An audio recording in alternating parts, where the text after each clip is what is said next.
Hello and welcome to Funk 101 here at Teach Me Music TV. Here we're going to be going through everything you're going to need to know to start playing funk guitar, ranging from the very basic, rudimentary rhythms through to some more advanced techniques such as left hand muting and the kind of scratching, that iconic kind of funk sound, and how we're going to incorporate our left and our right hand techniques together with some interesting chords and some interesting rhythms to really nail that funk guitar sound. Now, to start off with, the very basic things we need to start understanding is the 16th note rhythm. That is the most important aspect of funk guitar. Now, to count that, if we take a beat of 4, so 1, 2, 3, 4. Now the 16th, all that means is we play 4 times on each beat. So once we further divide that, we count that as 1, E, and A.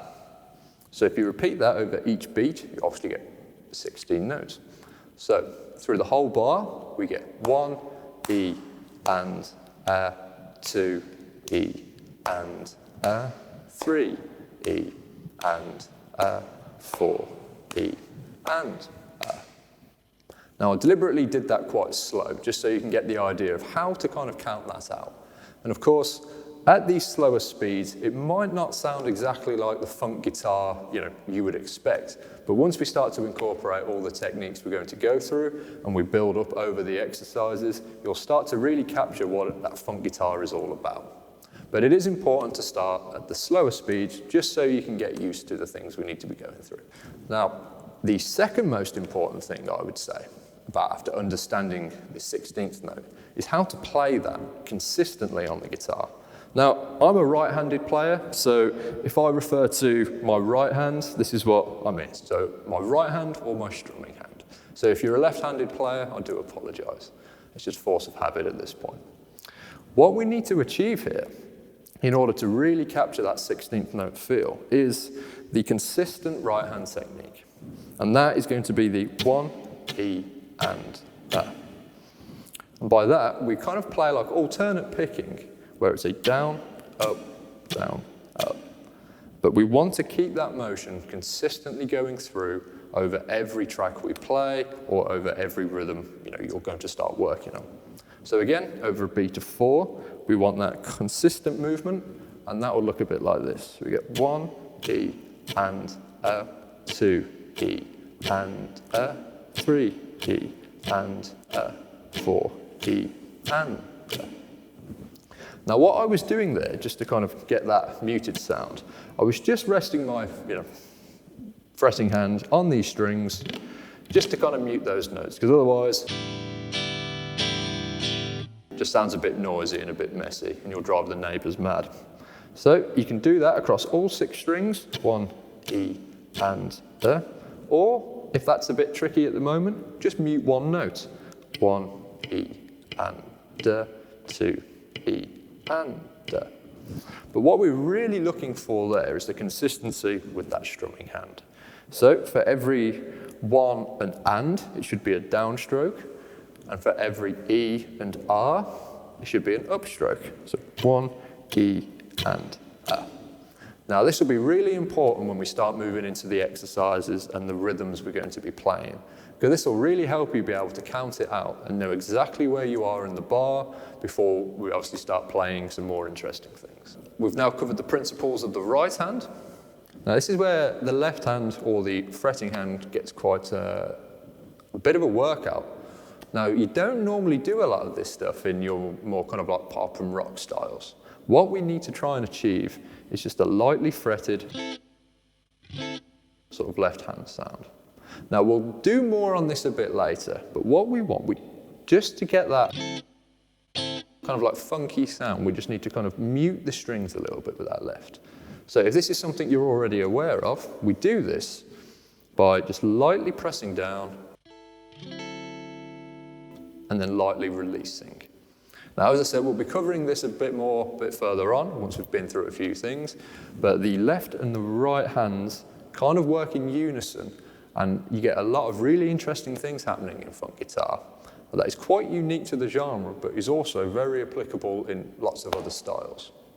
For all of the exercises today, I'm going to be just using the dominant 9 chord, which is, to me, the most obviously sounding funk chord. You'll hear it everywhere in every single funk song out there. What that is quite nice. So if any of you know anything about theory, I'll tell you a little bit about it. So our dominant 9 is obviously a dominant chord. So that means we have a major interval with the major third and so on. But then we get the minor 7 in there as well. So that is our dominant sound. That kind of gives us that quite, it's not quite major, it's not quite minor. So you can do some interesting things there.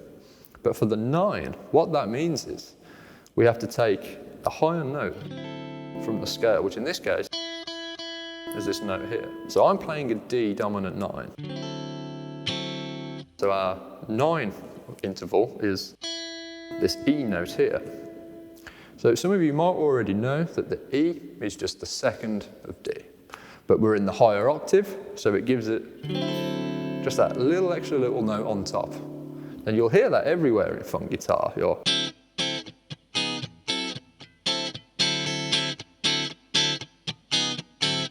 So there's lots of things we can do there. So theory out the way, let's move into our first exercise. So starting off on that D dominant 9 chord, I should probably show you how to play it a bit better than that. So what we're going to do to start, we're going to take our second finger, and we're going to play the 5th fret on the A string there. Our first finger is now going to come just below that on the 4th fret of the D string. Now this is the bit you might struggle with because it requires us to bar the top 3 strings on the 5th fret there with our 3rd finger. Now altogether, we get that sound. Now if that's a bit tricky for you at the moment, by all means, just for the exercise's sake, break it down into just one note. Play any one of them of the chord.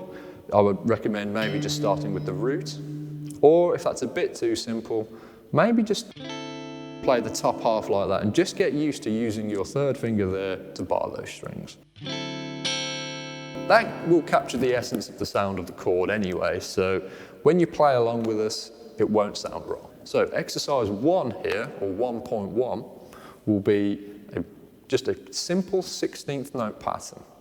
Now all we're going to do here is play on beats 1 and beats 3. Now what I want you to really focus on here is that 16th note count. To do that, again, all we're going to do is grab our chord, and we're going to go 1 E and 2 E and 3 E and 4 E and. But we're just got to make sure we play on beats 1 and beats 3. So if I slow it down before I put the track on, it'll sound a bit like this. 1 E and 2 E and 3 E and 4 E and 1 E and 2 E and 3 E and 4 E and. Now if I kind of get lost and mess up my count, that's to be expected. So don't be surprised if I do that a few times. But what we really need to focus on here is that strumming hand technique with the alternate strumming. So 1 E and 2 E and 3 E and 4 E and. So what we need to make sure we do is that we are still ticking over with our strumming hand, even on the beats we aren't playing. This will be really important down the line when we start to play faster rhythms. And the whole point of this is a funk guitar line or a funk guitar player plays much more rhythmically than your, stereotypical guitar player does. I know we all like to play our lead guitars and rip some massive solos, but as a funk guitar player, you need to be really locked in with the rest of the band. Now, normally, we do this by listening to what the drums are doing.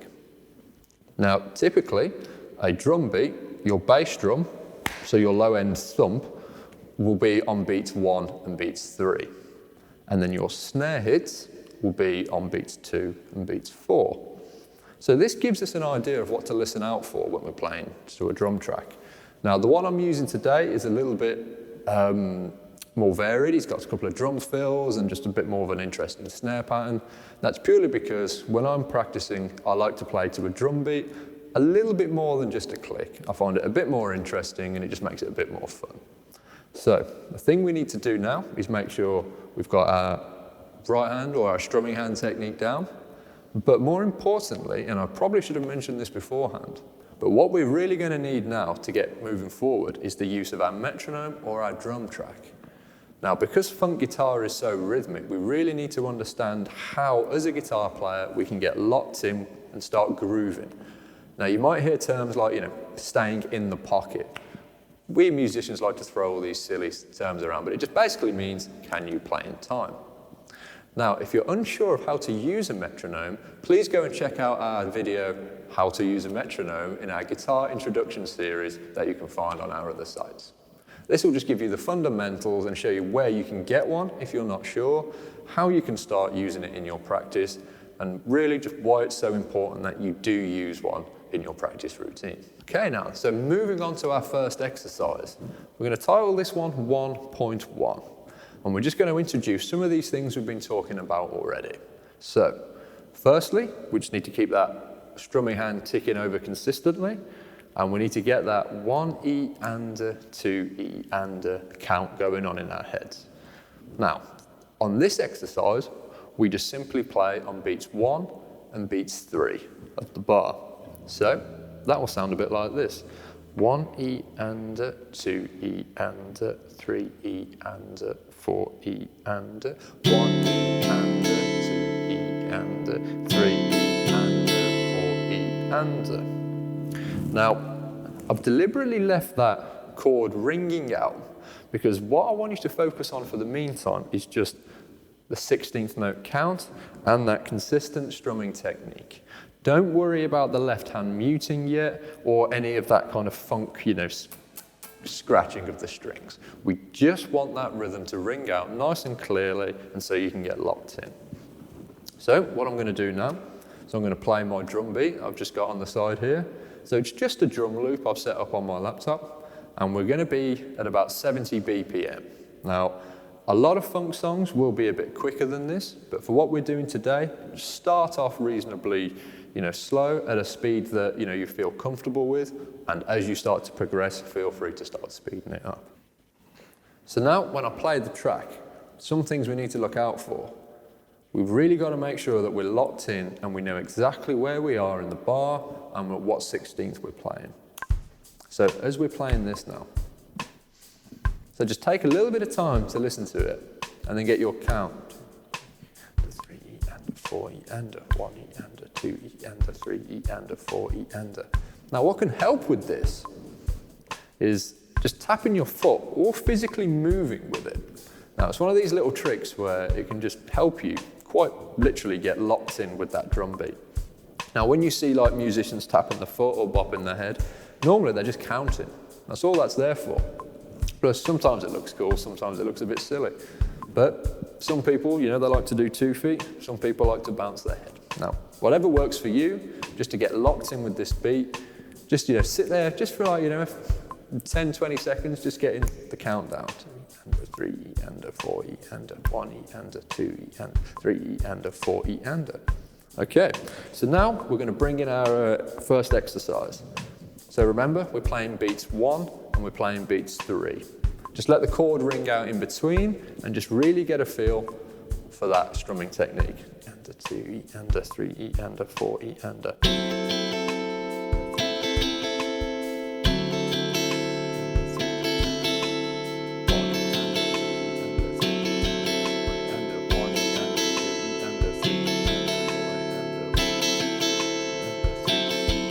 So again, keep that strumming hand ticking over constantly.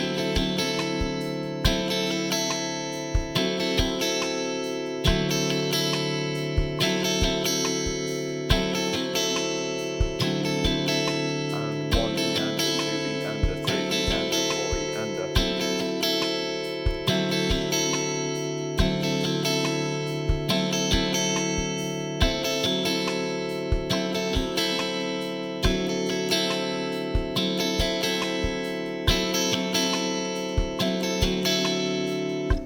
Okay, so hopefully, as you've been playing along to that, take a little bit more time. You don't have to do it for the exact amount of time that I'm doing it here for, but implement this into your routine and just do it for a few minutes just so you can get really locked in with that. And what I want you to focus on is the count, the 1 E-ander, 2 E-ander, and just that strumming technique of the constant movement. What we want to avoid is the playing of beat 1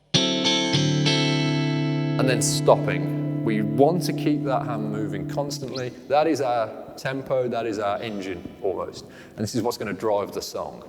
Plus, when we start to implement some of the more offbeat things as well, having that moving constantly will just help you know exactly when to drop down and hit those strings. Moving on from that now, we're going to start looking at exercise 1.2. Now, it's very similar, except all we're going to do now is play on beats 2 and beats 4. You might have heard this before referred to as the backbeat. Now, typically, this would be where the snare hits land, and if you're out at a gig, it's where you should be clapping along with the band. You'll always stand out if you start clapping on 1 and 3. So, again, what we need to look out for there is just get that rhythm down in our heads, the 1 E-ander, 2 E-ander, and now this time, we're just going to leave the space on beats 1 and 3, and we're going to play on beats 2 and 4. So again, quite simple, just get that hand ticking over at a speed that feels comfortable for you, because what we're looking for here is just to build up that technique first. So here we go, so we've got 1 E-ander, 2 E-ander, 3 E-ander, 4 E-ander, 1 E-ander, 2 E-ander, 3 E-ander, 4 E-ander, 1 E-ander, 2 E-ander, 3 E-ander, 4 E-ander. So what we need to make sure we don't do here is that because exercise 1.1 and 1.2 are so similar, we just need to make sure that we are still counting beat as it should be. Because what we don't want to happen is that we start syncing up into the previous exercise. We want to make sure it's definitively on 2 and 4. And by doing this, if I put my track back on again, so this will be a little bit quicker. So 1 E-ander, 2 E-ander, 3 E-ander, 4 E-ander, 1 E-ander, 2 E-ander, 3 E-ander, 4 E-ander, 1 E-ander, 2 E-ander, 4 E-ander, 2 E-ander, 3 E-ander, 4 1 E-ander, 2 E-ander, 3 E-ander, 4 E-ander, 2 E-ander, 3 E-ander, 4 E-ander, 1 E-ander, 2 E-ander, 3 E-ander, 4 E-ander. And again, do what you need to do by tapping your feet or bobbing your head just to really get locked in with that beat. And 2 E-ander, 3 E-ander, 4 E-ander, 1 E-ander, 2 E-ander, 3 E-ander, 4 E-ander, 2 E-ander, 3 E-ander, 2 E-ander, 3 E-ander, 4 E-ander, 1 E-ander, 2 E-ander, 3 E-ander, 4 E-ander. Okay, so with those two now together, that will get us playing on each beat in the bar. Now, it's important that you practice these, because if you focus on just one beat, then the others won't be as good and as tight. And what we need to do is make sure we can play consistently across each beat of the bar. Now, a lot of funk songs and a lot of, even soul and reggae and R&B and anything like that, where you've got this real cool, like rhythmic variation going on. We need to know that we can play on each beat of the bar and then each subdivision of the 16th. So we'll move on to some of those things in a bit, but what we're going to do now, just to help combine those two exercises, we're now going to go on to exercise 1.3, which is quite simply 1 and 2 combined. Now, what we're going to do, so it's going to be a 2-bar phrase or a 2-bar rhythm that we need to think about. So on the first bar, we're going to play beats 1 and beats 3. And then on the second bar, we're going to play beats 2 and beats 4. Now, what we need to be aware of here when we do this, coming out of that second beat, or that second bar, sorry, we're going to be coming from a 16th note on beat 4 immediately into a 16th note on beat 1 in the following bar. That means we're going to be playing 8 times in total. Now, I'll show you what I mean by that, and hopefully you'll be able to see. Now, as we're coming through, so I'll start nice and slowly. So 1 E and 2 E and 3 E and 4 E and 1 E and 2 E and 3 E and 4 E and 1 E and 2 E and 3 E and 4 E and 1 E and 2 E and 3 E and 4 E and 1 E and 2 E and 3 E and 4 E and 1 E. Now that is a good example of why we need to keep our strumming hand consistently ticking over, because sometimes there'll be a variation in the bars, and by having that constant movement means you don't have to kind of stop and start and keep pulling yourself back into that rhythm, and it means we're just going to be locked in there nice and consistently throughout the whole track. So I'll play that again now with our drum beat. So really, again, pay attention to that ending of the second bar, just so we can get locked in. So again, D dominant 9, consistent strumming, and here we go. 2 E and 3 and 4 E and 1 E and 2, 3 E and 4 E and 1 E.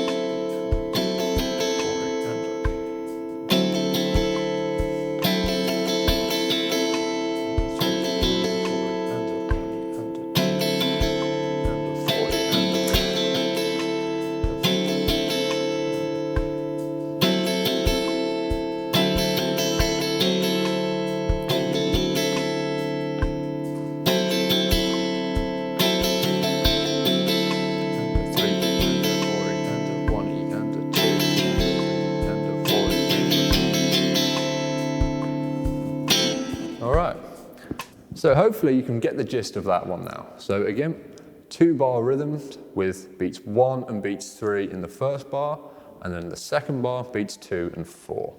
So just to recap on that first exercise, although we've got 3 there altogether, they're all relatively in the same kind of area.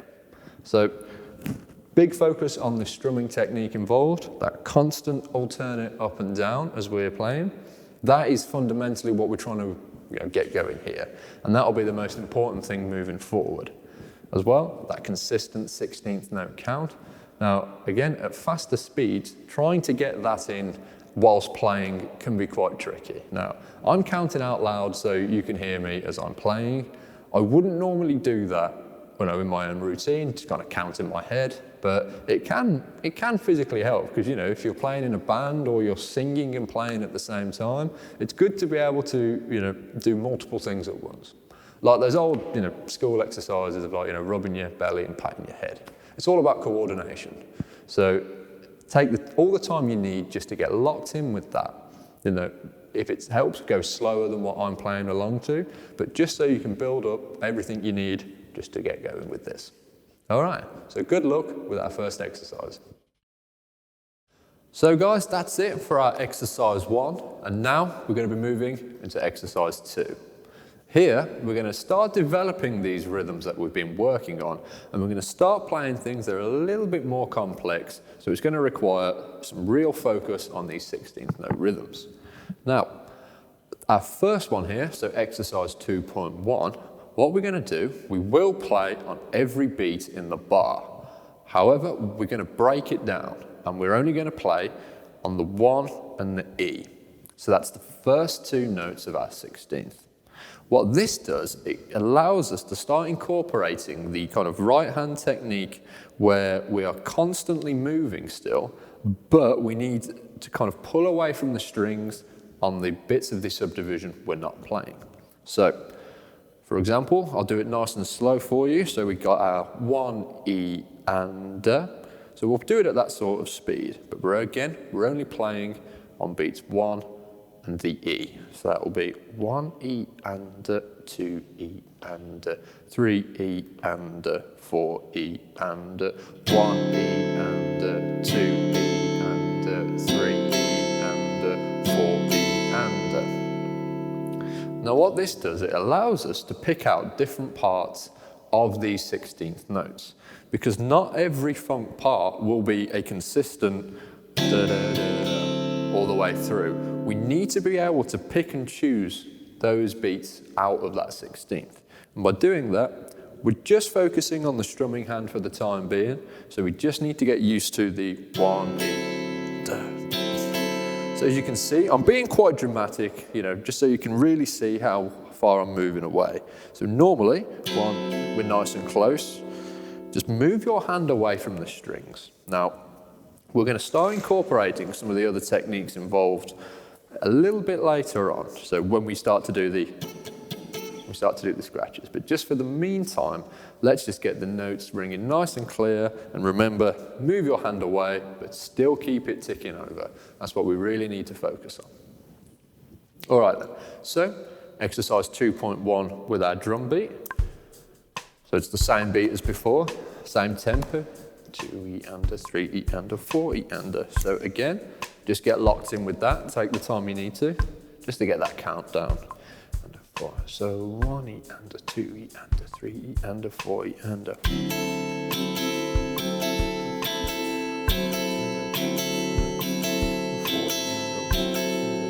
under, 3 E under, 4 E under, 1 E under, 2 E under, 3 E under, 4 E under.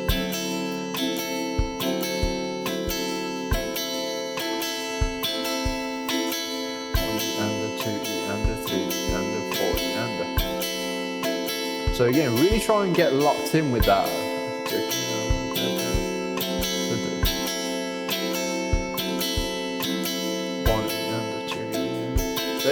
Little mistake there, but we'll keep that in there.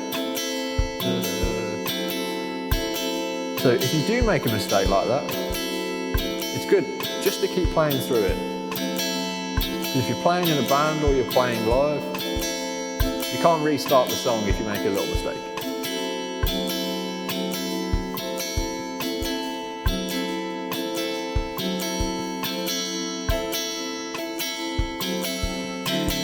One E under, 2 E under, 3 E under, 4 E under. Okay, so hopefully now you can start to see where the basics of what we've been working on with the 16th note count and that strumming hand technique really starts to take form here. We're starting to sound a bit funkier. Now again, what we need to do is just really focus on the consistent strumming and the count. Now, normally when you're playing funk guitar, you wouldn't necessarily let it ring out like that, but we're just going to keep it nice and simple so you can get used to hitting on those first two beats and moving away to let the rest of the 16th ring out. Now, a lot of funk patterns will have various parts of it where you're playing on one part of the 16th and then you're missing one and then you're playing on a later one. So it's important that we practice each individual subdivision of the 16th. Now, the second part of this exercise, so exercise 2.2, again, like the first part, we're just going to gradually start implementing some changes to what we're working on. So now, we're going to play on beats and R. So this kind of puts us on a little bit of an offbeat feel. Now, for those of you who don't know what that means, now an offbeat is when we play in between beats or we play on the and. Now, this is very common in things, like reggae music, where you've got your one, that kind of like in-between beat that gives it a bounce. So it's good for us to incorporate this in our funk playing because it means that as a guitar player, we can fill in and we can play in the space that is available to us. So funk music being very rhythmic, using the space available to us will be really important. We don't want to be crowding in on other people's territory. Now, this kind of comes into syncopation, which, again, if you're unfamiliar with, the term just means different rhythms at the same time. So we'll keep it nice and simple. So again, I'll demonstrate this next exercise for us at a slower speed. And remember, we're playing on the and the R this time. So the offbeat.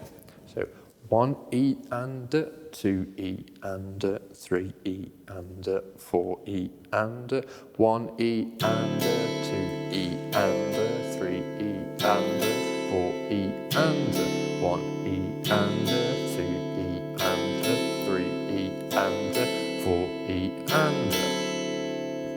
So again, nice and straightforward, but like our first exercise, really try and pay attention to the count here, because really what we're doing isn't all that different from the first exercise. We just moved along in the beat a little bit. So really pay attention to that and try not to sync it up with the first exercise just yet. So again, I'll now play it with the track. So 70 BPM, here we go. So the and the R of each beat. 3 E and a 4 E and a 1 E and a 2 E and a 3 E and a 4 E and a 1 E and a 2 E and a 3 E and a 4 E and a 1 E and a 2 E and a 3 E and a 4 E and a 1 E and a... So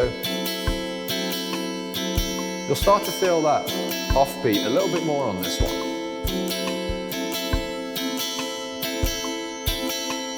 One E and a, 2 E and a, 3 E and a, 4 E and a.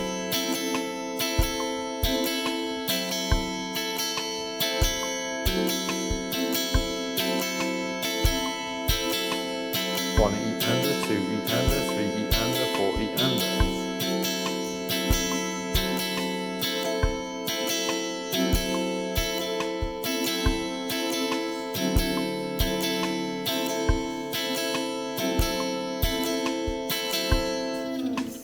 All right, so hopefully you can start to see how just moving parts of the 16th that we play on slightly around will give you a little bit of a different feel.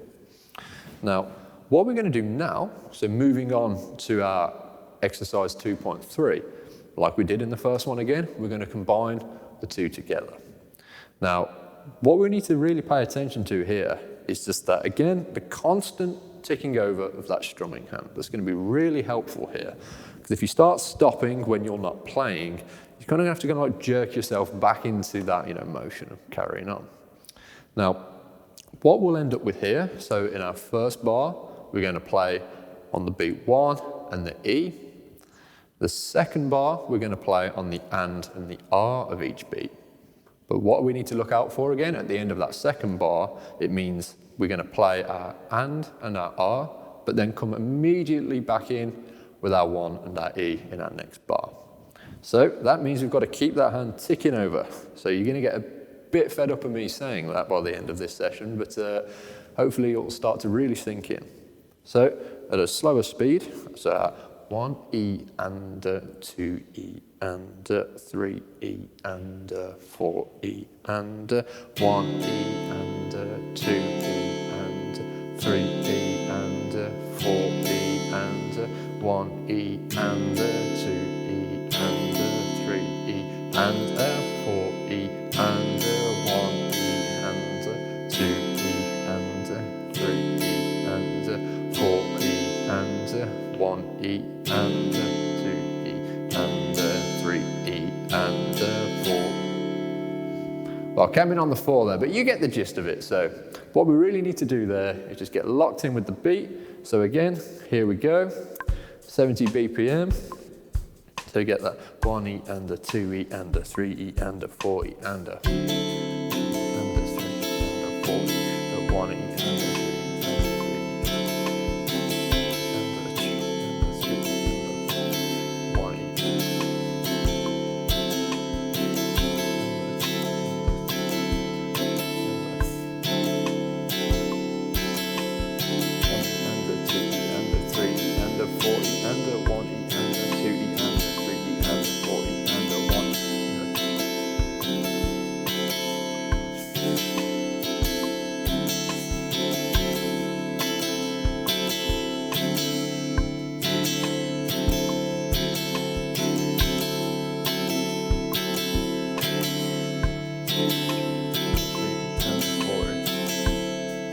Okay, so from that, hopefully you'll be able to hear the difference between coming in on the 1, so on the beat, and then the coming in on the and, that'd be off the beat. So you do get that little bit of a push and pull going on there. Now, that's a really good thing to be aware of when we're playing rhythm, because we can play ahead of the beat, we can play behind the beat, we can play on the beat, and we can play off the beat.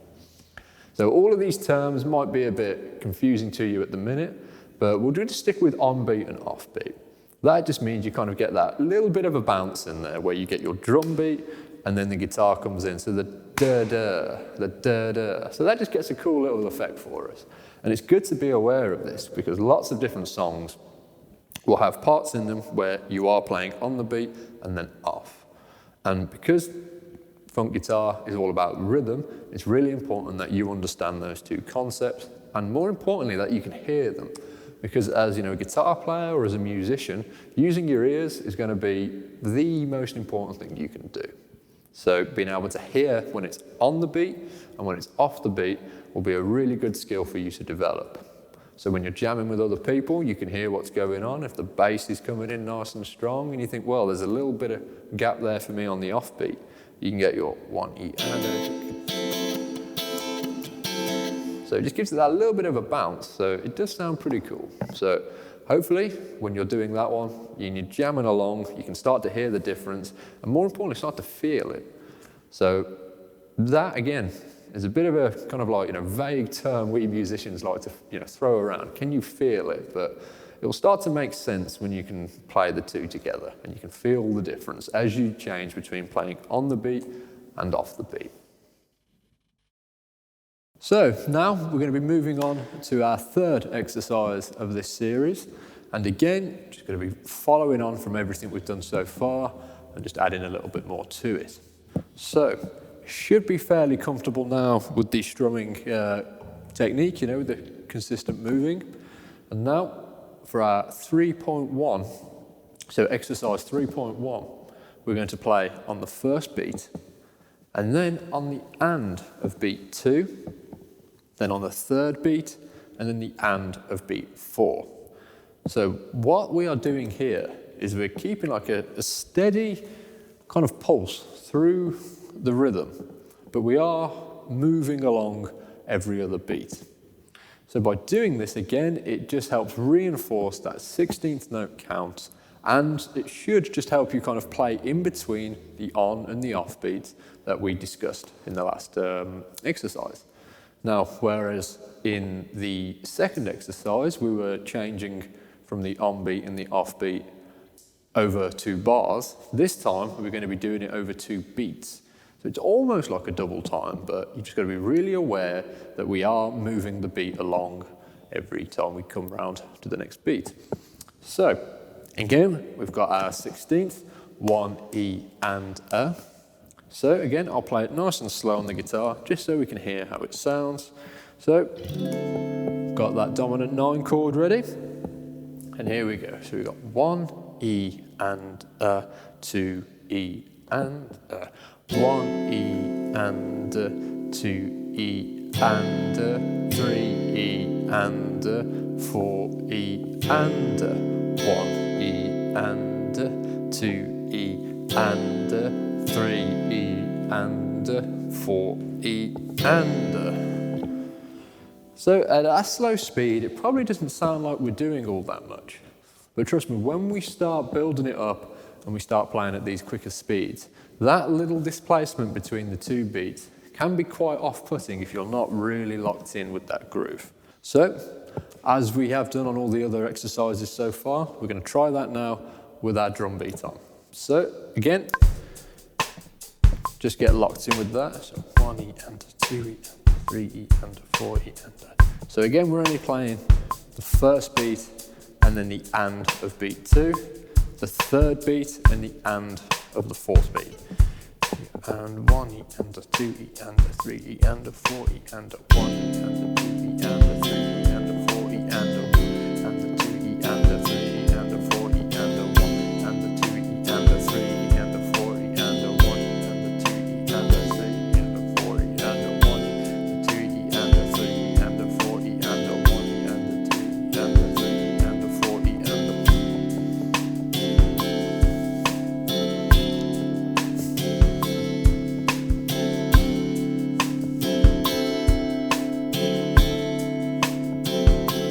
and a, 1 and a, 2 E and a, 3 E and a, 4 E and a, 1 and 2 E and a, 3 E and a, 4 E and a, 1 and a, 2 E and a, 3 E and a, 4 E and a.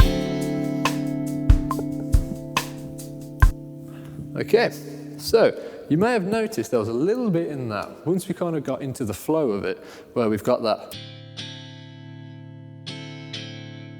So it just sounds like a normal guitar hit, but what we still got to keep that count going, because otherwise you could fall into the trap of just considering that to be your 1. So although it sounds exactly the same as what we were just doing with the beat, rhythmically it isn't. So really try and pay attention to that. So just to get that, locked in, again, do it slowly just until you get that, ability to count with it and that right hand or the strumming hand just ticking over consistently. This is where that really plays an important role because as we're doing here, so imagine I'm playing the 2 and. So 1 E and or 2 E and. So it's a downstroke. Now, we're not playing the R or the A of the second beat, which would be our upstroke. This means now when we come in with the third beat, which is immediately there on the downbeat, we've got that downstroke. So 2 E and 3. So we only hear that's all you hear. But this is where the count really starts to become important now. So have a go at that and really sit with it for a while just to get that locked in. But make sure you don't move away from that count because otherwise you end up playing something that sounds right but isn't in the right time or in the right point in the bar. This is where funk guitar, you've really got to get into the nitty-gritty of it because otherwise you might as well just start playing just like a normal strumming pattern, which kind of defeats the point of what funk guitar is all about. So again, 1 E and 2 E and 3 E and 4. So that's just everything on the beat as normal. And now with the slightly different variation, with our 1 E and 2 E and 3 E and 4 E and 1. So really get that hand ticking over and this will start to kind of slot together quite nicely. All right, so moving on now to our exercise 3.2. Again, following the same pattern as before, we're going to just do a slightly different variation on that 3.1 exercise. So this time we're playing on every beat again, but on the beat. So on beats 1, 2, 3, and 4. However, this time we're going to add a second hit on to the R or the A. So the fourth hit along the bar with the 16th. So we get 1, E, and A. So we're playing on the 1 and the R's, okay? So this is going to do a similar thing to the last exercise where it gets us playing on every beat, but we've got this other note we need to be wary of. And again, we're going to have this upstroke immediately into a downstroke hit. To demonstrate this, I'll play it nice and slow for you so we can get a real good idea of what's going on. So here, again, we've got to look out for that end of the beat where we play on the R immediately into the next beat. So keep that hand ticking over nice and tight, and here we go. So nice and slow, 1 E and 2 E and 1 E and 2 E and 3 E and 4 E and 1 E and 2 E and 3 E and 4 E and 1. So similar to the last exercise, we have this 1 E and 1. So that. Now what that does there, and something to look out for, so really try and be careful not to rush that, because by playing on the R or the A on that last beat, you're kind of coming in that 16th early. Some people call that a pickup, some people call it playing ahead of the beat. What that does, it just kind of creates a little bit of urgency.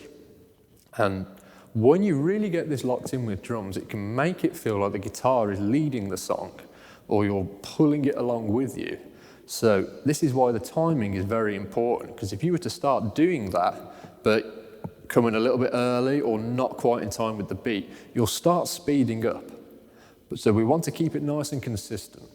So again, now we'll try it with the drum beat.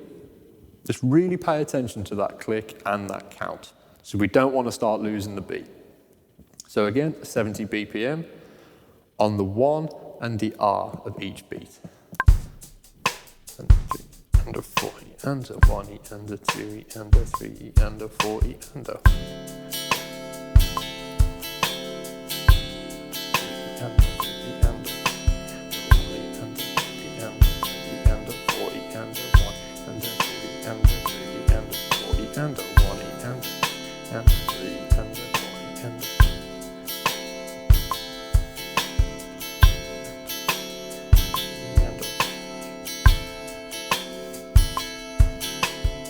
1 E and a, 2 E and a, 3 E and a, 4 E and a.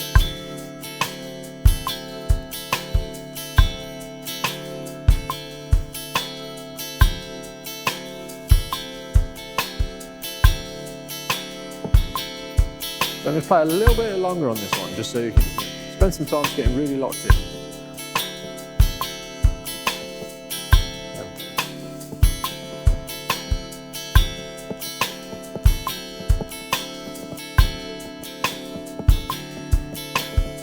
One E and a, 2 E and a, 3 E and a, 4 E and a.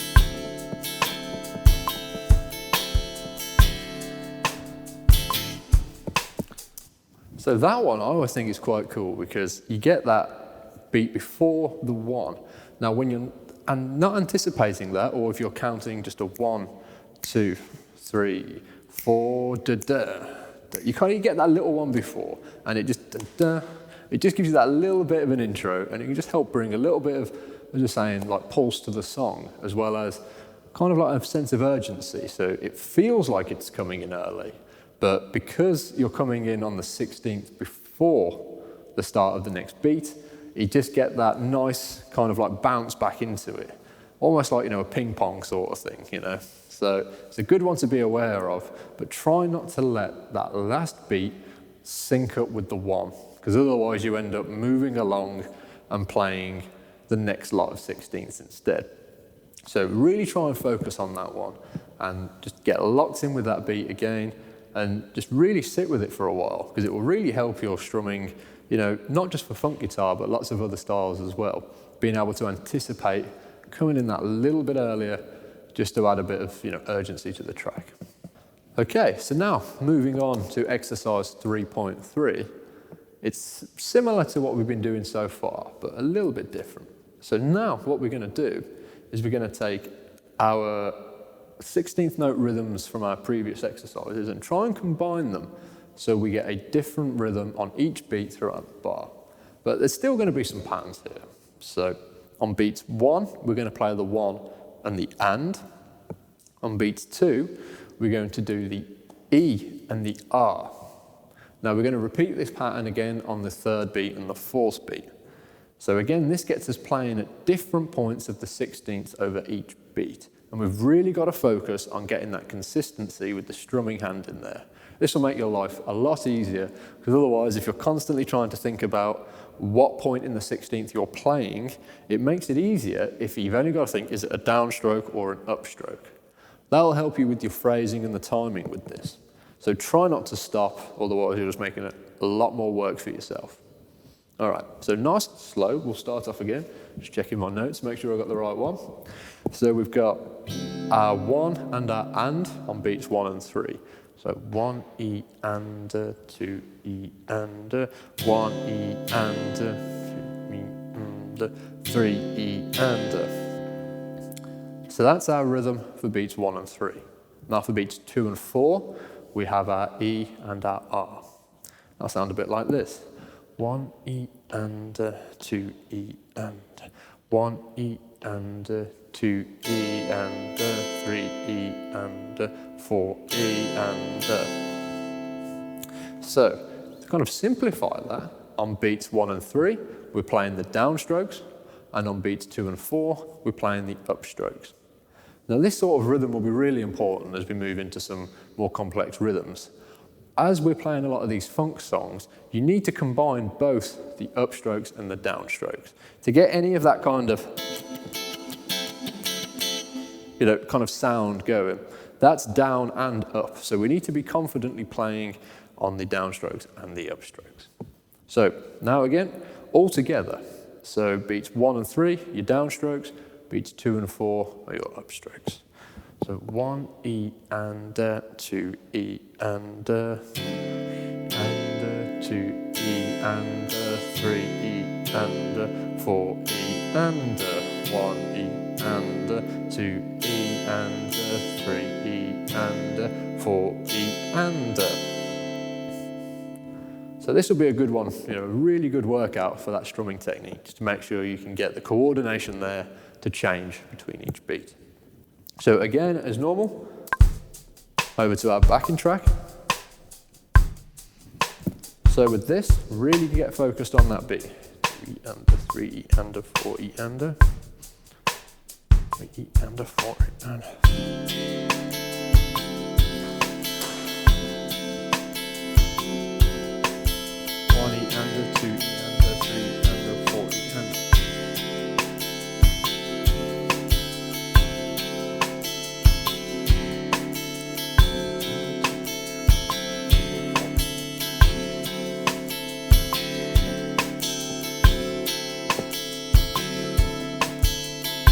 So this one will be tricky to count out loud. So even now, I'm throwing myself off. 1 E and a 2 E and a 4 E.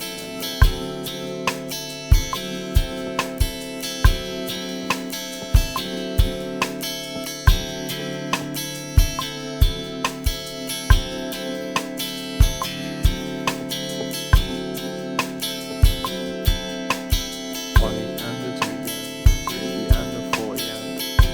A little bit off.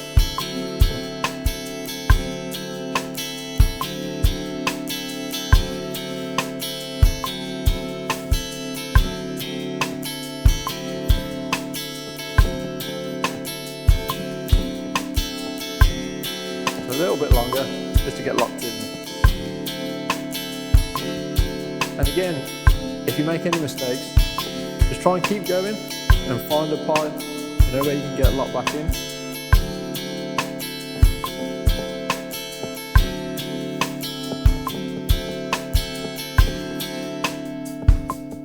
Okay, so I think that one there, that's where we really start to sound like a funky guitar player. Now, of course, we're still just letting those notes ring out. We're not implementing any of the scratches or the left-hand mutings just yet, but that one will really start to test you now as you move between each beat playing a slightly different rhythm. Now, hopefully from that, you can start to understand and see why the constant movement of that strumming hand is really important here. Because if I was to stop after each one, it feels quite disjointed. Now, you can do it, but at any speed that's quicker than that, you're going to start to find it quite complicated. Now, this just adds a little bit more flavor to it because we're playing on the beat and then a little bit off the beat in times as well. And it's just that, can you keep it going? Can you keep that strumming hand ticking over? And of course, if this starts to feel a bit too easy for you, by all means, start to speed up the tempo. Move up in manageable chunks. So don't go from like 70 to 100. Do it in 5 or 10s, because you'll soon start to notice that even 80 to 100 BPM can start to sound really fast when you're doing these 16th notes. So again, just get locked in with that beat and really focus on the consistent strumming technique. Well guys, that's everything now for part 1. Please join me again on part 2, where we're going to start implementing our fretting hand muting technique and how we really capture that nice, crisp, funky guitar tone.